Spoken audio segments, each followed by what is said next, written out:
Welcome back, folks. Yeah, today I'm doing a lot of recordings back to back because I have been lazy as fuck. I haven't really been very motivated to watch movies, and then when I did, I wasn't motivated to make any of my videos. Yeah, I've just been really slack. I don't know if it's the shitty Christmas holidays. I was busy cooking and then my Christmas didn't pan out, and I don't know if it's that or the heat definitely is a factor. It's summer here, so the heat waves have kicked in. And it's true, I don't want to be recording, doing makeup, having bright lights and all that stuff when it's like 40 degrees. That's not my idea of a fun time. I love the heat, but I have my limits. But you know, after I do my October marathon, it's like, you know, I watched over 200 movies in a month. Kind of takes it out of you, you know. After that you're just like, oh, another movie? No. But I decided there were a couple of things I really had to watch because I wanted to know. I needed to finish my top 10s of the year, and I couldn't really do that without seeing a couple of movies, but I'm finally motivated. I'm recording, and as you can see, today we're talking about The Predator. People weren't joking about this movie. They just weren't. The Predator is a 2018 American science fiction action film directed by Shane Black and written by Black and Fred Decker, and is the fourth installment in the Predator film series. The film follows a group of PTSD-afflicted soldiers who must fight off an invading pair of predators. Okay, before I really get into the review, I'm gonna step off my chair for a moment so that you can get a better look at what's behind me, okay? I'm just gonna pop my head out here. I'm just gonna pop out for a second. Okay, look at these. You see them? You see this? Okay. These are actual official posters for the film. I don't know what a skater predator or a predator dunking a basketball has to do with fucking anything. Like, I think, now that I have seen this movie, I think that these movie posters are pretty much a perfect representation of how fucking stupid and horrible this movie is. Like, you'd think that your advertising would somewhat reflect, you know, what the films are about. Yeah, these don't. This movie needs to just fuck off. Fuck all the way off, and while it's fucking off, it needs to fuck off some more. Then once it meets its final destination, it needs to turn around and continue to fuck off. And then fuck off again. I have seen a lot of bad films this year, and I was sure none would be worse than Raw. But at least that film made me laugh at the absurdity and nerve the film had to be so shit. The Predator, on the other hand, is an entirely different kettle of fish. The Predator is the second film I've watched this year that I found offensive, and I don't mean it offended me by being bad, I mean the way it is written is offensive. I hate to say this as it is the most used phrase of the year, but I feel that I have to. This is 2018, I thought we had progressed further than this. I'll start easy by saying that the film has a crappy script, poor editing, and hit and miss special effects. The editing is very noticeable, and I tend to find that a bad thing. The first half of the film is done where it's, here's a character in a scene, cut to another character in another scene, cut to another character in another scene, and there is very little at this point tying the scenes or even characters together. It's a feeble attempt at establishing each person's storyline and purpose. The CGI, especially when it comes to our Predator hybrid, is awful. The alien looks fake, it doesn't look like a part of the scene, and so it's hard and near impossible to take it seriously. Predators in the franchise are known for their green fluorescent blood, but this one looks like its blood was made from glow paint and someone shone a blue light on it. It was again so fake it didn't seem real. It did look like it belonged at a rave though. I know we're dealing with aliens here, but I would like something to be believable at the very least. The characters are all walking stereotypes or just pointless. Olivia Munn, who plays our only female lead, is an absolute waste of space. Her first 3 scenes of the film have her with no dialogue whatsoever. She's just in each scene standing as people talk to her. She is meant to be a highly intelligent scientist, yet does not do a single thing that demonstrates she is a scientist or has any scientific skills. She says things that sound smart, but there is no facts or evidence to back up what she's saying. She says it, and everyone, the audience included, is just supposed to believe it. This is terrible writing. This is not a woman anyone can relate to or root for. By the end of the film, she's an expert marksman with a gun, even though she has no experience with them, never used one, and we didn't even see the guys teach her. She is a just because character, meaning she exists just because and does what she does just because. Sterling K. Brown plays a walking stereotype in every sense of the word. He's a head honcho working in secret for the government who ends up being a secondary villain because in these kinds of films the government is never the good guy. He doesn't have a single piece of intelligent dialogue and spends his time saying motherfucker like he thinks he's Samuel L. Jackson. He's popping and chewing what looks like chewable Pepto-Bismol, I could be wrong, which is the dumbest, least menacing quirk ever. Might as well just put a toothpick in his mouth. Why do these government bad guys have such dumb oral fixations? The conclusion to his character is anticlimactic and just stupid. Honestly, not a single character in this film was of any use. Let's move on to the offensive stuff. This action-adventure horror film spends most of its time trying to pass itself off as a comedy. Now, action and comedy can be a match made in heaven if done correctly. This was not. Majority of the film's humor relies heavily on making a large number of characters with mental disabilities the running jokes of the film.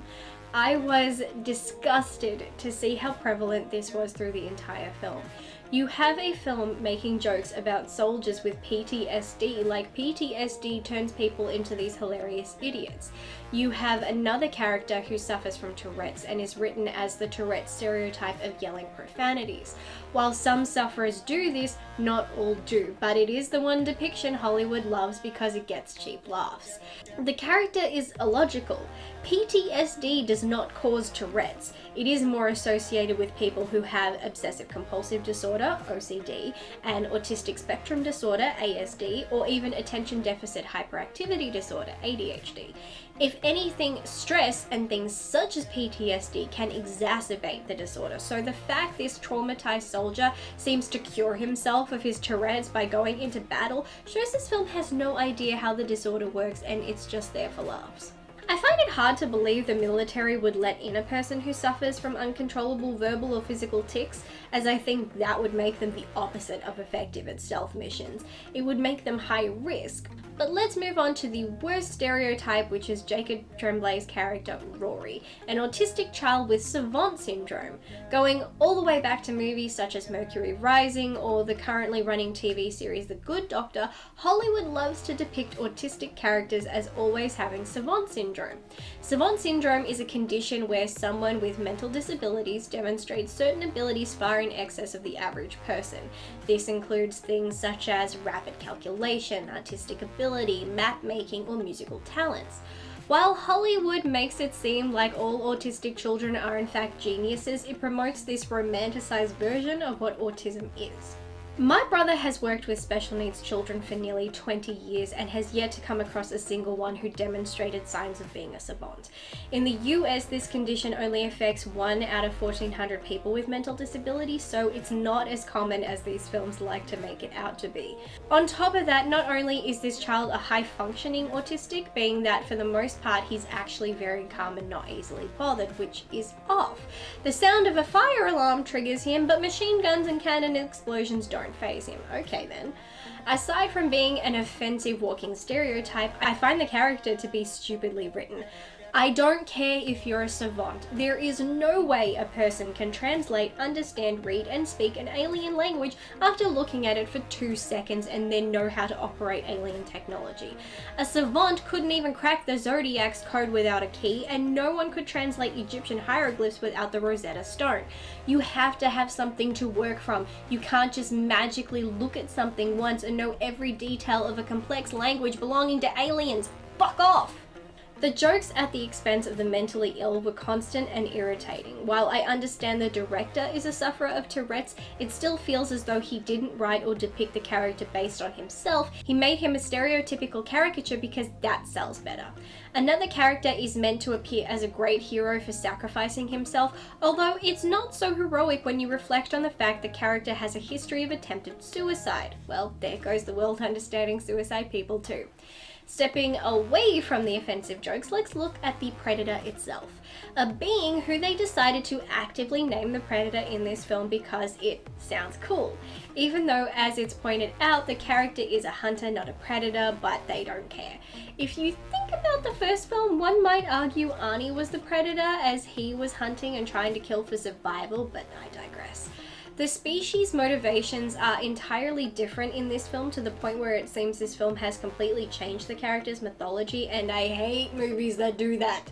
In previous films, including Alien vs. Predator, the Predators are a species of warriors. They travel to other planets to fight and prove they are worthy to stand among their own kind as proud warriors and fighters. It feels like a rite of passage. To fail is to be left in dishonor. In the face of defeat, they will take their own lives and the lives of everything near them. I enjoy this plot because it relates to many tribes and places on Earth that practice traditions to prove you are a man or that you are a warrior, so I always loved that. I also enjoyed that in the other films the Predators seemed to acknowledge and show respect when a human defeated one of their own. They were not angry or violent, they demonstrated honor and saw these people are strong warriors that earn the Predators' respect. These were all elements I loved until now. Now we are saying the Predators are a species of aliens traveling from planet to planet, taking spinal samples of the strongest and smartest people so they can advance themselves genetically and become stronger and more intelligent for absolutely no reason. The film says they take the spines of people for samples, except if you look at past films, the strongest and smartest are the ones who survived, not the ones who died, and the ones who survived were left alone, so that makes no sense. It also makes no sense because there is no motive. These aliens would only need to advance and become stronger and smarter if there was something stronger and smarter hunting them, but there appears to be no such thing, so there is no motivation behind their actions. It seems more that the writers wanted a giant hybrid predator so badly that they were willing to write any crap to make that happen. The film poorly tries to approach the subject of global warming by implying the predators are rounding up Earth's best because in a few years we'll all be dead. So Earth is a closing down sale where all stock must go. This film makes me hate myself. I don't know why, but it does. On top of all this crap, we have a rebel predator leaving Earth with a weapon to kill its own kind. I'm not even sure why the damn thing cares, but sadly the ending makes it sound like it was planning a sequel, and that fact alone breaks my little cinephile heart. And just when you think the crap this film was spouting couldn't get any worse, you got predator hounds. There are no words for the stupidity behind this idea. Playing devil's advocate for just a minute. Let's assume on this planet they have pets. We do, so why not? That part I can almost agree with. What I can't agree with is the fact they look just like their owners, only walking on all fours. That I can't accept. Humans and dogs don't look alike, so why do predators and their pets have the same face and hair? There is no logic to be found here anywhere. This film took me 3 days to watch. I didn't want to finish it. I barely even wanted to start it. It made me angry, annoyed, disgusted, offended, baffled, and oddly enough, it also bored me. I don't find it fun, funny, entertaining, intelligent, or even so bad it's good. Ball was a terrible, terrible film, but it put me into a state of hysteria where I laughed for nearly an hour.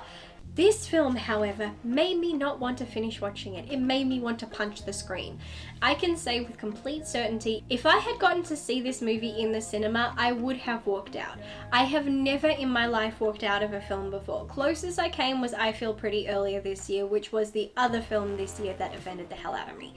I don't know what the writers, editors, directors, or even the studio were thinking, and it pains me to know there is the possibility of a sequel. I would rather watch every other Predator film on repeat, including the Alien vs. Predator films, than ever have to endure this steaming pile of crap ever again. Well, that's done. I think I've made my point. it's weird because after watching this, I actually do want to go and watch Predator and Predator 2, and I haven't actually seen Predators. I haven't seen the third one. I've seen number 1, I've seen number 2. I love number 2. It's so cheesy. I especially love how the Predator mimics the kid, and before he kills people, he goes, "Want some candy?" I love that. I'm sorry. Yeah, I know. That was dumb. But I watched it as a child and I found it quite amusing.